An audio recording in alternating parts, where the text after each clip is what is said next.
It's time for the Rick Smith Show. Now, here is the voice of the working class, Rick Smith. And welcome, brothers, sisters, working class heroes. This is the Rick Smith Show. Thanks so much for being here today on the big program. Lots to get to, lots to talk about. I want to start off first by thanking our affiliates, our radio affiliates across the country, our TV outlets, for understanding the last 3 weeks and being okay with us running rerun content.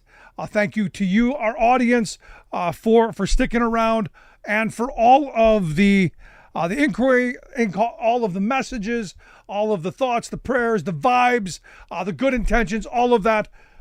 Because as people know, on September 12th, my wife, who is an avid motorcycle rider, loved her little 500 Harley, rode it almost daily for hours, was involved in a very serious accident.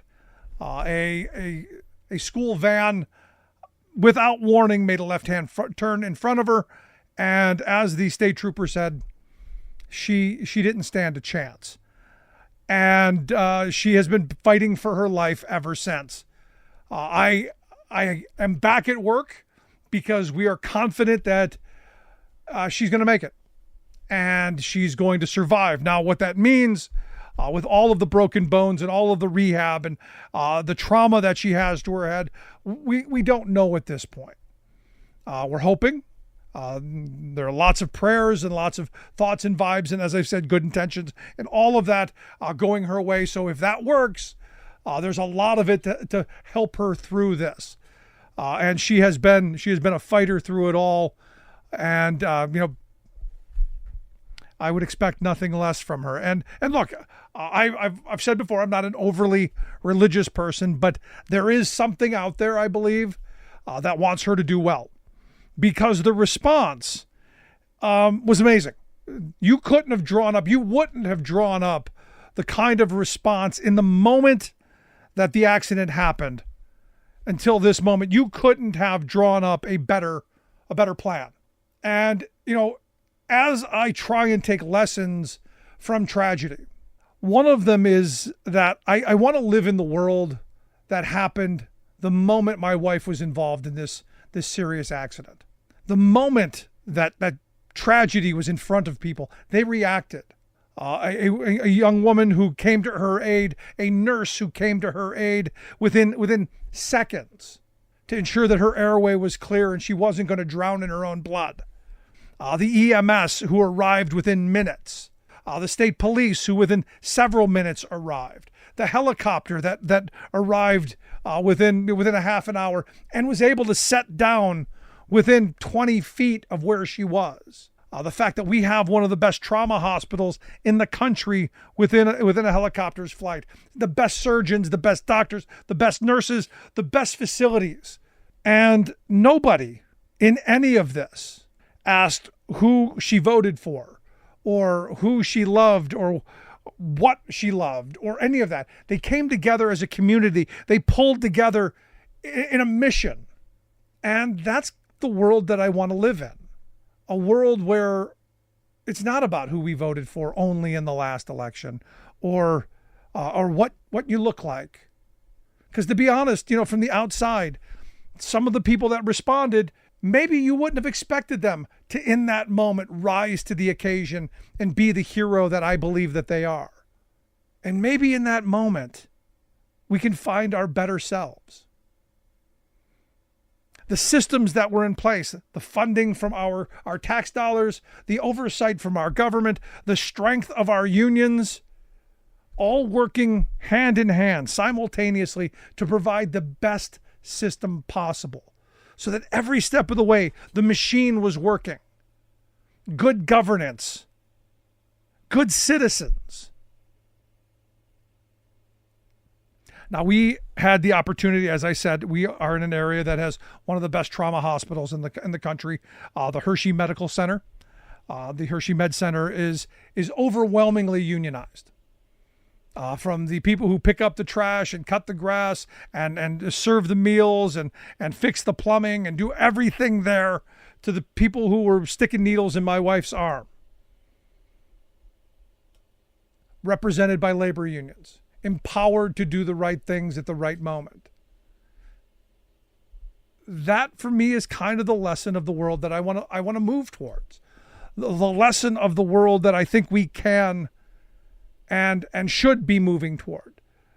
A unifying moment. If there's something in this for me, if there's something in this senseless tragedy, that might be it. That in tragedy we pull together. In times of when times are tough, we pull together. My wife is one of the most amazing people I've ever met. Caring, loving, makes me want to be a better person every day. And to have something like this happen to someone like her, someone who is good and decent and honest and caring and loving and all of those things, a wonderful mother, wife, a wonderful daughter, it's heartbreaking. And while I have my anger issues with this, it really is the community, because you guys reached out in overwhelming numbers for thoughts and prayers and vibes and good intentions for my wife Carol, but also kind words for me. Even people who, this is the part where I'm going to get to that I think is most important. Even people who have over the years have told me how much they hate me, how much they hate what we stand for, what I push for. In that moment, there was kindness. In that moment, there was decency. And the more that I sit back and I think about this, and look, we're going to have our political fights. Tomorrow is going to come, and we're going to be advocating for what we think is best, pushing for policies that I think are going to be best at feeding children and ending childhood poverty and ending homelessness for veterans and all of the things that we talk about in this program and have talked about for, heading towards 20 years now. We're still going to fight for those things. But I've always tried to not demonize or name call. I've tried. Maybe not always succeeded, but in this moment, my mind is taking me to this place where I'm going to try harder. Again, I'm still going to advocate for what I believe is right. Still going to fight for the positions and the policies and the ideas and the values that I think are good, just, honest, and right. But this renewed belief that we can all come together. And maybe it's this tragedy. Maybe it's this horrific tragedy that has nearly taken my wife. And to be honest, I don't know what the future holds today going forward. I know for the first 2 weeks, they gave her almost zero hope. And she is fighting and giving us hope, more and more hope every day. And the great thing is all across, not just the country, but across the globe, there are people who are following the hashtag Carol Strong and sending incredible messages of hope, of love and understanding, sharing their stories. And if this could serve as something out of this tragedy, if something positive could possibly find its way, maybe it's that. Maybe it's that understanding that life is so fragile. I tweeted out the other day that in an instant, I have become a single parent of 2 teenagers. But the reality is my wife has done such an amazing job with our kids that I think we're going to be okay. I think we're going to get through it. I think we're going to draw together, and we're going to, if not just for mom's sake, we're going to get through it. But with the help of thousands of strangers. I went to our P.O. box the other day, and there were a number of cards from people from across the country saying, hey, I wanted to send you this DoorDash or this donation to help put a meal on the table. That is incredibly generous and has touched my heart in ways that I didn't know that I was capable. And that's the other part that where I have grown in this. I've never been one to ask for help. I've never been one to really accept it. But in this moment, the ability to ask for and accept the help of strangers has been something that I've really tried to work on. Because I had someone say to me, "Aren't you tired of people saying, we'll keep you in our thoughts and prayers?" And I honestly said, no. I think that's incredible, because it's them saying, this is what I can do. I may not be able to do anything else. I may not be able to remove your pain. I may not be able to help you do the laundry or clean the house or do any of the other things that you're now going to have to do. But I can do this. And by those actions, pulling us closer together. Every day I get messages from people going, "Hey, I'm looking for the update. I'm looking for something positive."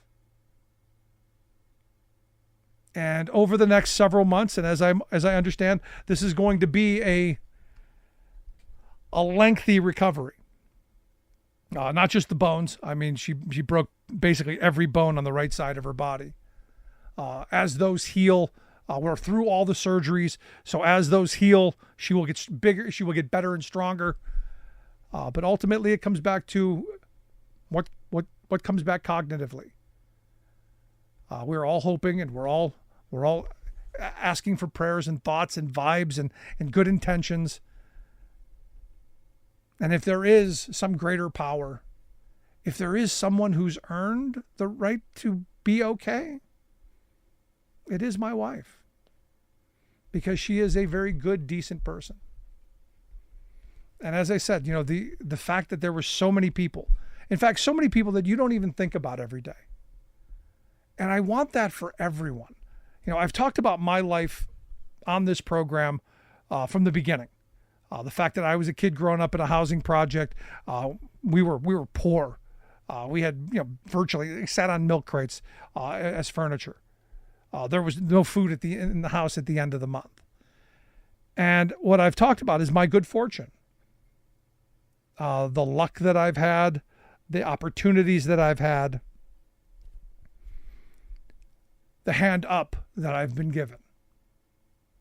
And in this moment, I want that for everyone. And I say this all the time. I want people to do better. I want people to be healthy and happy.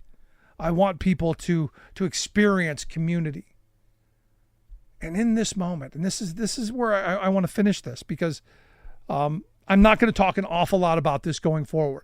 I may update occasionally, unless people are like, "Hey, we got to know," then maybe. As you know, I'm fairly private in what I devolve. But in this moment, it really is the kindness of others that has struck me the most. We're told that we're a divided country. We're told that we're pitted against each polar opposites. And yet, as I sit in the hospital waiting room and I talk to people whose loved ones are struggling much like mine is and has been,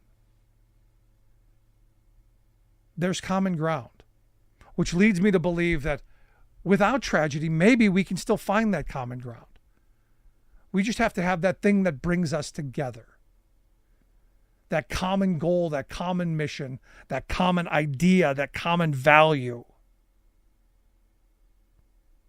And if it is tragedy, and look, I've had people, as I said, who have told me how much they hate, right out and out hate me, but are praying for me in this moment. That means a lot. And the people who out and out hate me, the amazing thing is they love her, as everyone should. So going forward, and I know the election's just a short period away, less than a month now, I know that it's going to get heated. It's going to get ugly. It's going to get hot. The names are going to continue to fly. The insanity is going to continue to fly. I come back to, how can we live in that world? That time frame from the moment that my life changed irreparably. My life will never be the same because of that one split second around 9:30 in the morning on September 12th. The life of my children will never be the same. My wife's life will never be the same. Our family will never be the same. But as my oldest daughter said, it has brought us closer, even closer together. It has moved us in a direction where we're thinking about, where we took for granted before, each other being there for each other. And as I told my oldest, I said, the reason there are 3 of you is because we don't have much in the way of family. And that when we go, you'll have each other. And this tragedy kind of solidified that. So if there's something to be learned, if there's something that you say is positive coming out of tragedy, maybe that's it. But I want to hear your thoughts. Email me, rick@thericksmithshow.com. You got a question, comment, something you want me to know, by all means, email me, rick@thericksmithshow.com. Going to take a quick break. When we come back, Dave Verona from the Teamsters is going to be here. I want to thank his members for their incredible work. Back after this.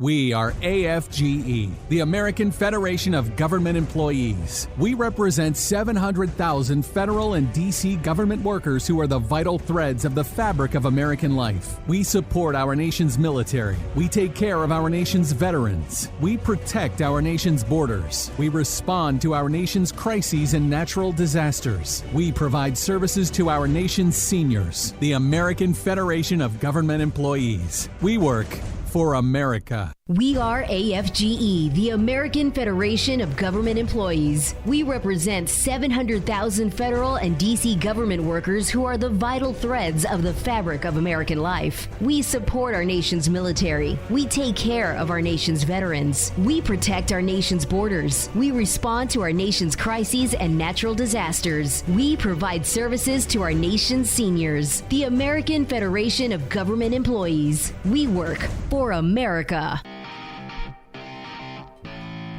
Welcome back to the Rick Smith Show. Now, here is Rick Smith.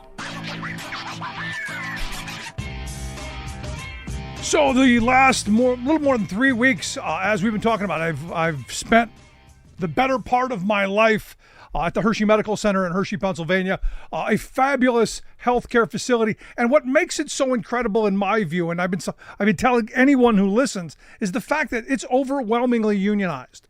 From the people who pick up the trash, who push patients around, who do the maintenance, who do the cooking, the cleaning, all of that stuff, the nurses and the RNs, heavily unionized, and more importantly, empowered to do the right thing.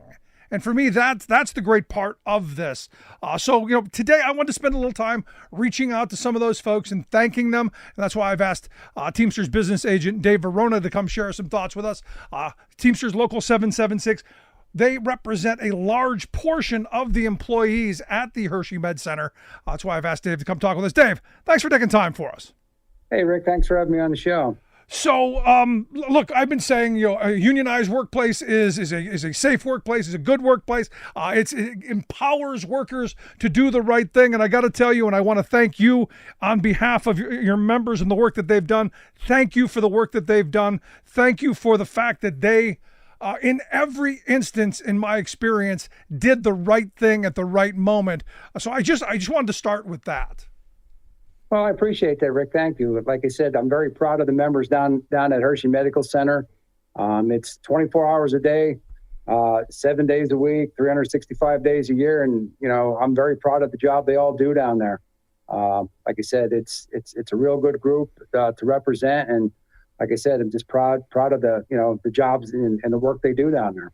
It's one thing to sit here in this chair, as I've been doing for nearly 20 years now, and talk about it and say, look, we want unionized workplaces. We want healthcare workers who are empowered. We want good safety rules in place. It's a whole nother thing when I'm sitting in a waiting room waiting to find out how my loved one's doing, waiting for something to get to her when she needs it. And right before my eyes, I watched everything that I've talked about and have wanted to see just play out in front of me. So again, this for me, and maybe you'll come along. This has everything in my view to do with the fact that these are unionized workers, well paid, well trained, and empowered to do the right thing at the right time.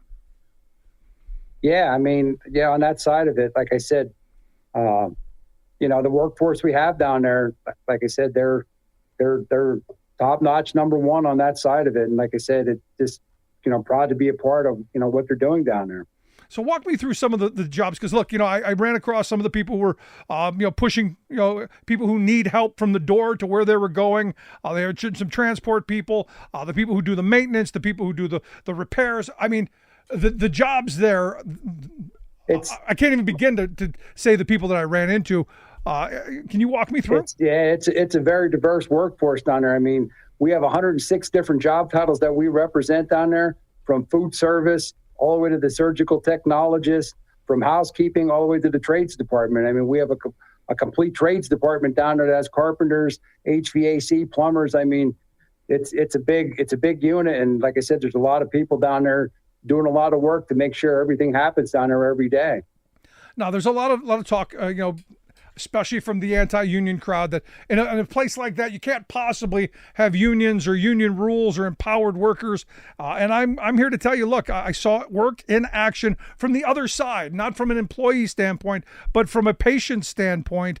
And you guys do an excellent job. It works, and it works well, doesn't it?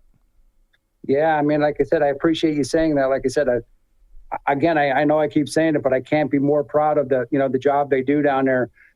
Through COVID and everything. I mean, it's a tough job. And like I said, they do it every day with a smile on their face. And like I said, from the patient transporters, when you get to the front door to, when you get discharged back out, I mean, they do their best just to make sure that, everybody's needs are taken care of. Yeah. And it's not just their job. For instance, I'll give you a couple of for instances that have been my experience. And I'm grateful to these people who in a moment of my need were there. The guy who was emptying the trash in my wife's room, came in and it was extremely quiet and did his job in a really quiet way. And then, came over and said, "Hey, we're thinking about you.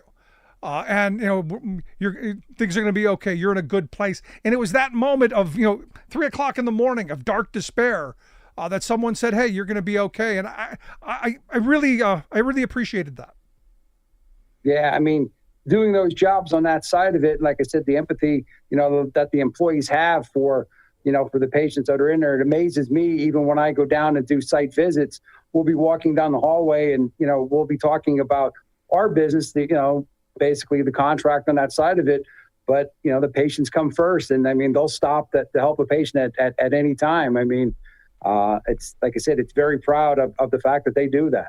No, in fact, another person who came into the room, who was there to mop the floor, the nurse was trying to get one of the sheets off, and without thinking, without being asked, without anything, helped her move the sheet. It's not a big thing. It's not an enormous. It's not earth-shattering, but it speaks volumes to that kind of teamwork mentality that we're going to make sure that, as you said, the patients come first. And that, and this is the part that I think is important, we're told is not supposed to happen in union workplaces because, hey, you can't do that stuff. Well, the nice thing about it is the fact of working under a union contract on that side of it, there's a set of rules. Everybody knows the rules to follow. And like I said, they work together as a team. I mean, we work together very well with the nurses union down there, SEIU, on that side of it.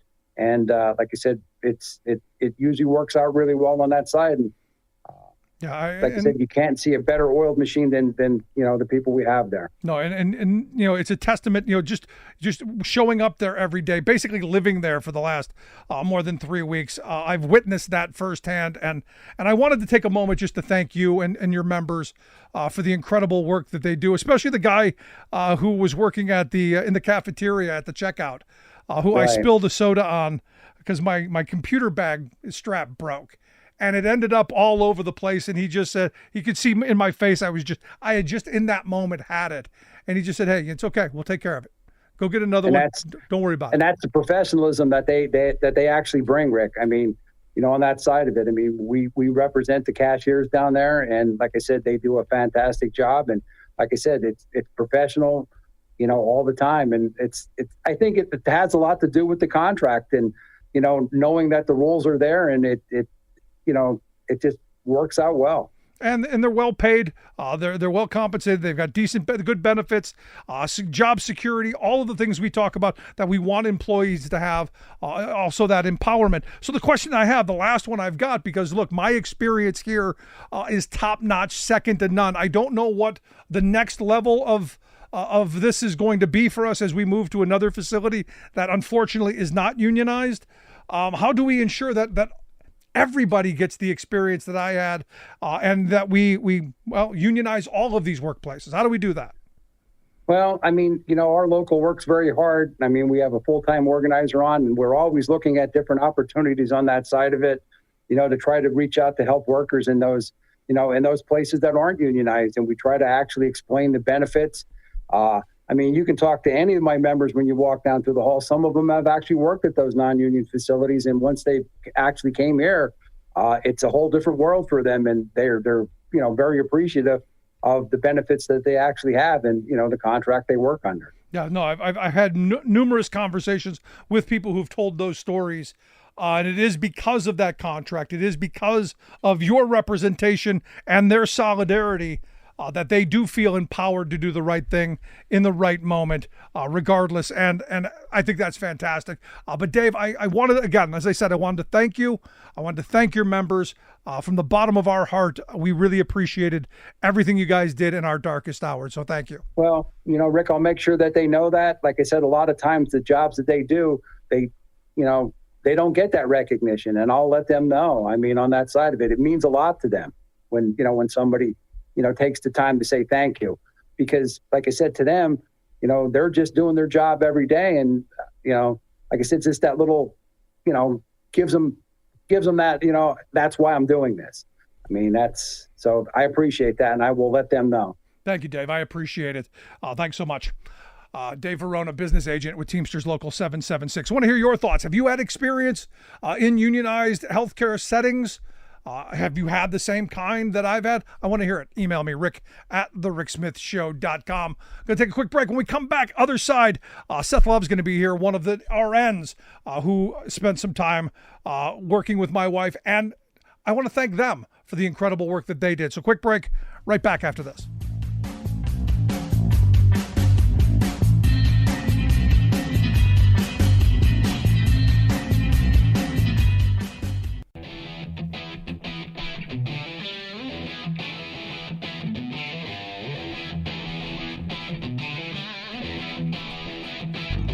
Welcome back to the Rick Smith Show. Now, here is Rick Smith. So as we took a moment to thank all of the support staff at the Hershey Medical Center, all the transport people, all of the people who pick up the trash, of which lots of that, the cafeteria worker that I spilled a soda on, and was very gracious and very supportive, even as he was covered in soda. I want to thank those folks for being there for my wife and also for me and my family. As I've said, a heavily unionized environment there at the Hershey Med Center, and it works perfectly in my view. Our experience has been fantastic. And look, none better than the people who had their direct hands on my wife and took care of her from the second she hit the door until, well, we're moving to the next phase of what we hope will be her recovery. And so for those RNs, for those nurses, a hearty thank you, and to share some thoughts, and for me to thank as well. I've asked Seth Love to come talk with us. He's one of the registered nurses at the Hershey Med Center, one of the first people I met there, and really just was fabulous. He's also the vice president of their SEIU Hershey Medical Chapter. Seth, thanks for taking time for us. Thanks so much, and thanks for all your kind words, and thanks for having me on this show. It's been a pleasure to meet you and your family. No, I mean, look, I want to start right at the beginning and thank each and every member of your team, of which, look, there are, 2,000 nurses that are in this facility? Yes. And I swear we had a bunch of them, and more names than I can remember. There were 3 Stephanies and a Carly and a Susan, and there were so many people. I don't even know where to begin to thank. So I wanted to start with you to pass that along from the bottom of our hearts. Thank you and your members for everything you guys have done for my wife over the last 3+ weeks. Thank you. It means a lot. It does. Thank you.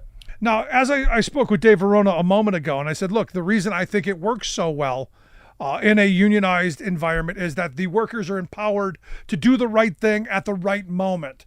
And I think that came up a number of times as nurses stood their ground to make sure that they were able to do the things for my wife that needed to be done, and I'm grateful for that. But I want you to talk a little bit about that idea of empowerment in a profession like yours.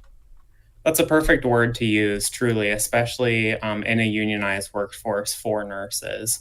One of the great things about feeling empowered is that we can impact patient care just beyond the bedside. We can help influence policy, how the hospital is managed and run, working with management. It's not adversarial, it's working together with them through different nursing councils, through management, labor management meetings that we have monthly with officers of the union. It's really great that we can actually have a relationship with management to work together to make our workplace highly functioning and to improve patient safety and patient care. One of the things that became apparent to me within the first day or two was this idea. In the labor movement, we talk about the idea of solidarity quite often. And usually it means, that we're marching together for better wages, hours, in this case, conditions as well. But it was in the workplace that I got this sense that everyone was on the same page, that everyone was they were invested in what they were doing. They loved what they were doing. It just seemed like, and unlike any place I've ever been before, that there was this sense of, hey, can I help? Hey, is there something you need? Hey, is there a way we can do better? It's just something that grabbed me. Is that by design, or do you think it is, as I said, part of it being a heavily unionized environment? I think it's certainly part of the fact that we're unionized, because we are unionized, we're unified. I think we do have really great teamwork. And I also want to give credit to our unit, to the folks who work on our unit. We have a great set of people, who are helping precept, teach. We have leaders. And I think that all of those things combined lead to a really great outcome for us. Yeah, no, we had a number of newer nurses who had a more experienced nurse with them. And it was this sense of passing along this apprenticeship kind of feel that, you're going to learn by doing, obviously, but doing at a high level that I found quite impressive. And Rick, I want to share too what's interesting. So I'm coming up close to being 4 years now at Hershey. I started as a graduate nurse right out of college in that unit. And I'll tell you, when I came out of college, there's lots of choices for places to work as a nurse. And I specifically wanted to work here because it's unionized. That was a main factor for me, because I wanted to be well supported. And so that's something that I'm really proud of, that I think our union does well, and that I think our units do well, is to support new nurses through precepting, through classes, through mentorship programs. So I think, that's something that drew me in as a nurse, and I'm really happy to help nurses, learn and come into our unit. It's a great thing. And that is a great thing. But, also it comes down to, we talk about reasons people join unions: wages, hours, conditions. And the conditions are usually the bigger part. Now, you're obviously, the people who work at Hershey are well compensated. They have good benefits, all of that. But it's the working conditions that I find most interesting, because in unionized environments, you generally have a say in staffing levels. You generally have a say in work levels, and there are some who are going to say, well, those are onerous regulations, but they're there, in my view, for a reason, that you get the best people doing the best that they can do in the moment that they need to do it, instead of, not. Yes. Looking at all of this, I think one of the easiest ways to kind of sum this up, which is common sense, I feel like, and supported in research, is when nurses are well taken care of, the patients are well taken care of. It's as simple as that. No, and again, this is I don't want it to sound like I'm too effusive with praise, but I am. I am grateful for everything that every nurse did, their attentiveness, their professionalism, all down the line. I cannot point to a moment that I would say is confrontational or negative. Everyone was just more than professional and more than gracious and more than helpful in my darkest hour. So I want to thank you for that. But I do want to talk about the idea of having unionized nurses, because I think that staffing thing, the patient staff ratio, I think that's kind of a big deal. And I know in some states there are laws that say that we have to have a certain patient to staff ratio. I know that, in my state where I live in Pennsylvania, they're talking about it, I guess. I don't know that we actually have it yet. But ultimately, for me as a union guy, it's the union that fights for those in the local workplace to ensure that you have them. Now, it's great to say we need a law. It's great to say we need, people to do stuff. But for me, that empowerment in the local workspace, that to me is the most important part. But the laws are important too. So I wanted to get your thoughts on that. Yeah, you're certainly correct. And something that's interesting, especially so the union that I'm a part of is SEIU. And yes, it comes down to the local chapters and working in those hospitals to help make changes, to make policy changes, contractual changes to ensure those safe nurse to patient ratios. But then outside of that, it also has to do with getting it written into law. And unions are a big part of that, supporting getting those enacted and getting support behind that. And so SEIU has been very influential in getting this bill to where it is. It's called the Patient Safety Act. It's House Bill 106. It was passed in the PA House, and now it's kind of residing in the PA Senate for further action. And what this bill would do, it would enshrine nurse to patient ratios depending on care setting, level of care. And what you said, it empowers the nurse to be the expert of what is safe and what is not. And that's what we need. That's what we're trained for. And we need to trust nurses to make that best decision. No, absolutely. But here's the thing, and this is where, again, as I started today's show off with, the moment that this accident happened, the moment this tragedy began, the people who came to action, from the angels on the side of the road who gave my wife the shot, at ensuring that she got oxygen to her brain and didn't drown in her own blood, to the ambulance driver, to the helicopter pilot, to the surgeons at the ER, to you guys. All along, it wasn't about politics. It wasn't about who you voted for in the last election or who you love or what bathroom you go to or any of that stuff that rips us apart and divides us. It was about a common mission of making sure that this person was going to survive. But for me, it's these kind of laws that should be non-political, ensuring that when I go to the hospital, that there can be a well-trained, well-empowered nurse who isn't overworked, underpaid, and struggling at my side to give me the shot that my wife got. That's what the world I want to live in. Absolutely, because at the end of the day, at some point, we're all going to become a patient at some point in our life. This affects everybody. It's not a political issue on both sides. And thankfully, there is a lot of support, bipartisan support for this, because as much as I would like to be omnipresent for all my patients, I can't be. I can't be in 2 places, 3 places, 9 places at one time. So it's so important for these nurse to patient ratios that they're safe so we can really provide the best patient care. It saves lives. No, absolutely. And then it comes back to, the reality of us rethinking our healthcare system in a way that it's patient-centric instead of profit-centric. And I know your hospital is going to lose their mind by having that be part of it. But look, I think ultimately the function of a hospital system is not to generate profit or revenue, but to care for people and to give them the opportunities in their dark hours. Yes. And as nurses, again, that's a wonderful part about being unionized, is that we can be partners with the hospital to achieve that goal.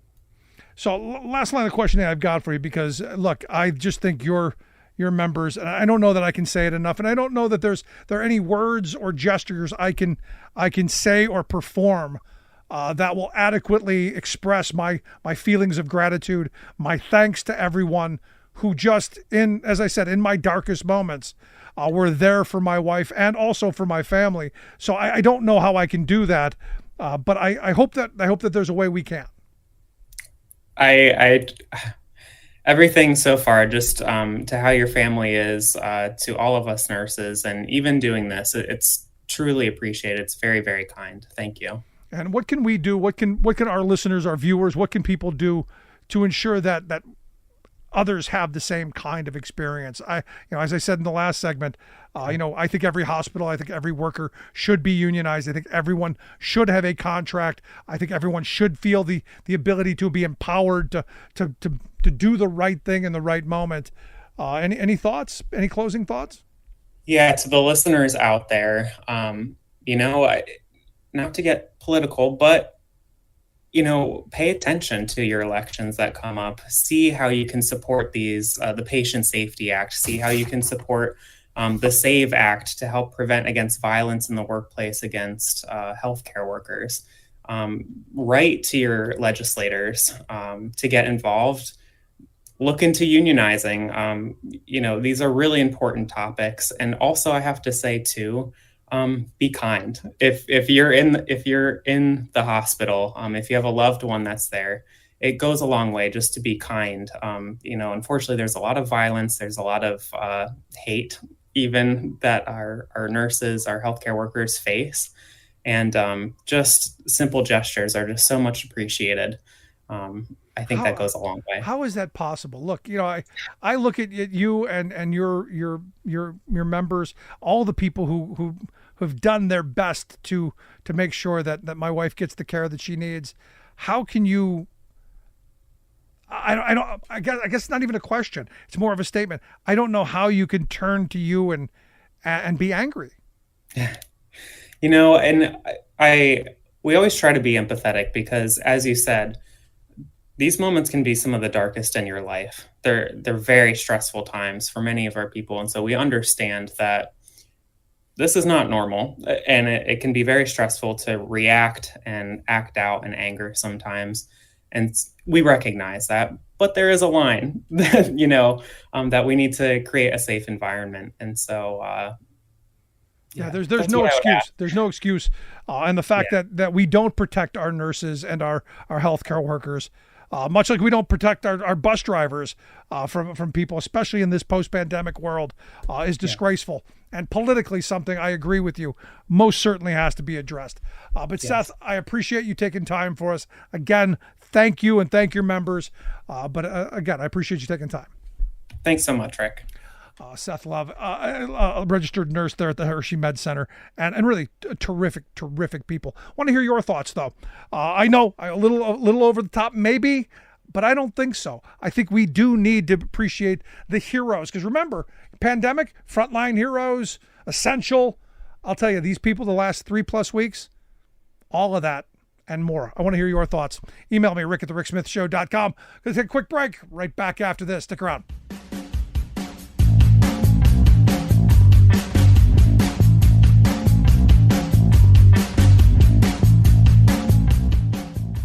I'm Rick Smith, and this is Labor History in 2. On this day in labor history, the year was 1989. That was the day that thousands of people marched on Washington, D.C. to protest against homelessness. They gathered to protest against massive cuts in federal housing funding. President Reagan had cut the budget of the Department of Housing and Urban Development in half.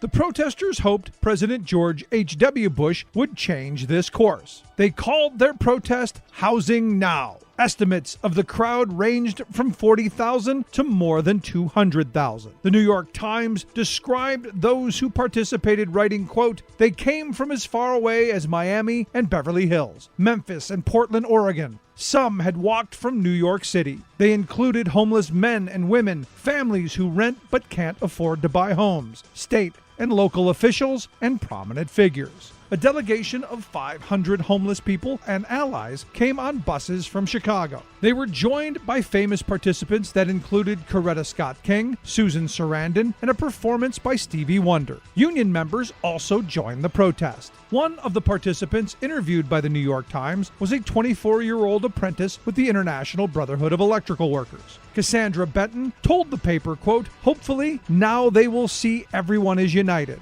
They'll stop spending so much on weapons and other countries." During the protest, musician Tracy Chapman played her Revolution song, a fitting song for the event. According to the National Alliance to End Homelessness, in January 2015, more than 500,000 people were homeless in the United States.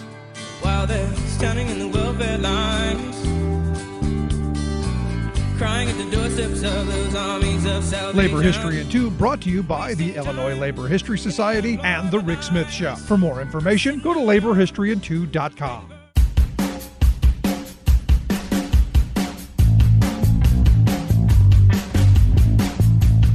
Welcome back to The Rick Smith Show. Check out our website, thericksmithshow.com. Questions, comments, something on your mind.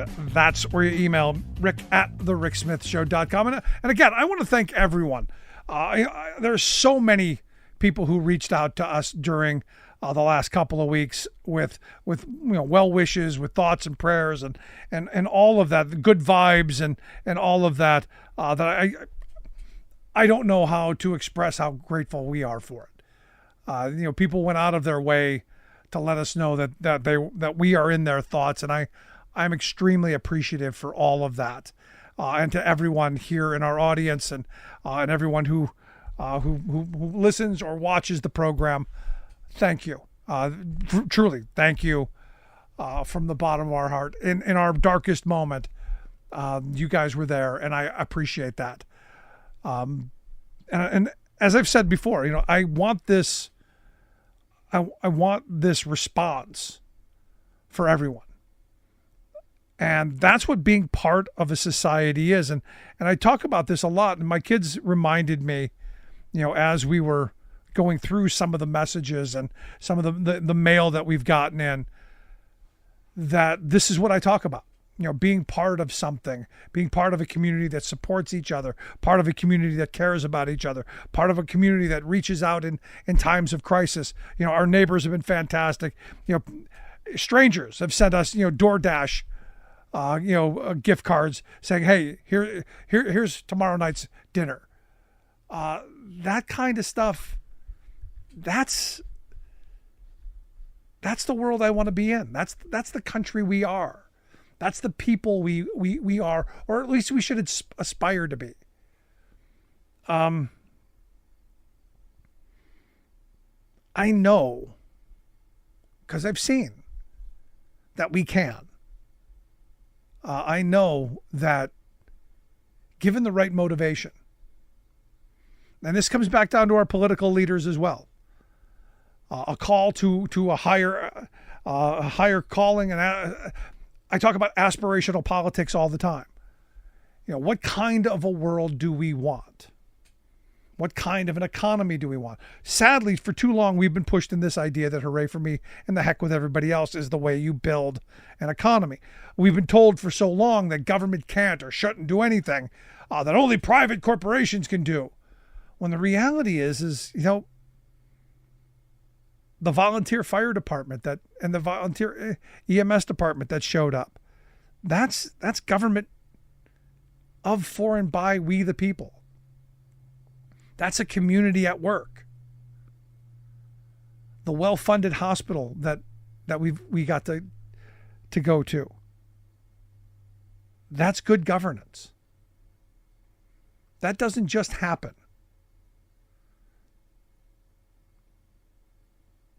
There's ideas and thoughts and values and all of that that go into it. And I know I'm not going to talk about this a lot going forward. Maybe an update here or there on how she's doing, how my wife is doing, and especially good news, because I love to share good news. But I will refer back to this often to talk about how do we find our way back. I do remember a time where, who we voted for in the last election wasn't what defined us. I do remember a time when it didn't matter how much work people made. It mattered, what you did and that you could make it. Greed is not good. Sorry, I'm never going to buy that. I know that's my generation's call to arms. But the reality is community. And now more than ever, this to me is that moment. And look, what we're seeing in the southeastern U.S. with this horrible hurricane. Entire cities being washed away. Our media structure, what do they focus on?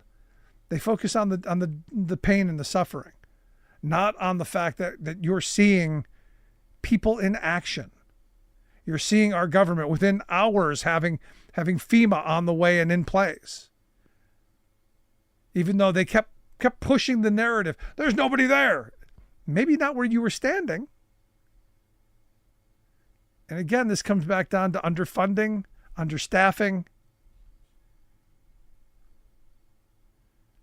The world I want to live in is that place where we do care about our neighbors, where we do take care of each other. And this hurricane is an opportunity for this. They talk about disaster capitalism. Yeah, there's going to be a lot of money being made rebuilding communities. There's going to be a lot of money made selling our government a whole bunch of things that we'll need to reconstruct and to clean up debris. And I'm sure there'll be fortunes being made, as there always are.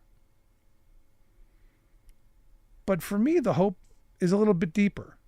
The hope is that we find each other. Because here's the reality. You go through the places that got wiped away by these massive floodwaters. Do they think in this moment of crisis it matters who you voted for? Yes, politics is important. Politics is the defining thing. Who gets what? It is the final arbiter of who gets what. And as a government of, for, and by we the people with active, engaged citizens, that's you and me, we can make better choices than we've been making. But it comes down to who we put into those positions of power, who we allow to be the deciders, the decision makers, who we put into place with the vision. I had someone tell me that Donald Trump is the best guy for the hurricane response. I go, do you not remember Puerto Rico? Do you not remember him showing up and throwing paper towels at people? Do you not remember him handing a truck driver a box to put inside the cab instead of back inside the bed? Do you not remember the fact that he went there to Puerto Rico for a photo op and diverted valuable time, energy, resources just for his photo op? We need to be sending stuff. We need to be sending actual people who know what they're doing. If we're going to rebuild North Carolina, if we're going to rebuild the Southeast, the places that have been devastated, we do that together. In a nonpartisan way. You talk about the infrastructure bill as being bipartisan. It really wasn't. There were a handful of Republicans and all the Democrats. It wasn't really bipartisan, but we keep reaching for it. It's a bipartisan bill. And yet the majority of Republicans voted against it. And I'll bet you there are going to be a couple who vote against aid and funding for North Carolina and the Southeast. Because sadly, it's what they've done. So my question to everyone, what kind of a place do we want to live in? What is the future for our children going to look like? What do you want for that? I'll tell you, this tragedy, this accident has got me thinking in very different ways. Has got me thinking in a way that I haven't in a long time. It's not so much about me winning anymore as us winning, us doing better. And it's always been a view, but now more than ever, the kind of country I want to live in is one where, honestly, neighbors care about each other. Friends care about each other. Strangers care about each other. And I'll tell you, that's what I've been blessed with over these last 3.5 weeks. People who I don't even know reaching out and wishing me the best. Wishing my wife the best. Wishing our children the best. It's incredible stuff. But I want to hear your thoughts. Email me, rick@thericksmithshow.com. If you missed any of today's program, you can download the podcast wherever you get your favorite podcast. You'll find ours. Also, freespeech.org for the video. Always there, always available. And as always, I appreciate you taking time for us. Great being back. Look forward to seeing you back here again next time. Thanks for being here.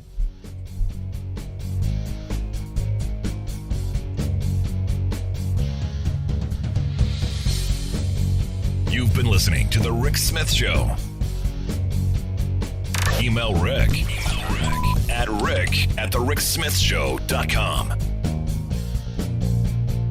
Until next time, this has been The Rick Smith Show, where working people come to talk.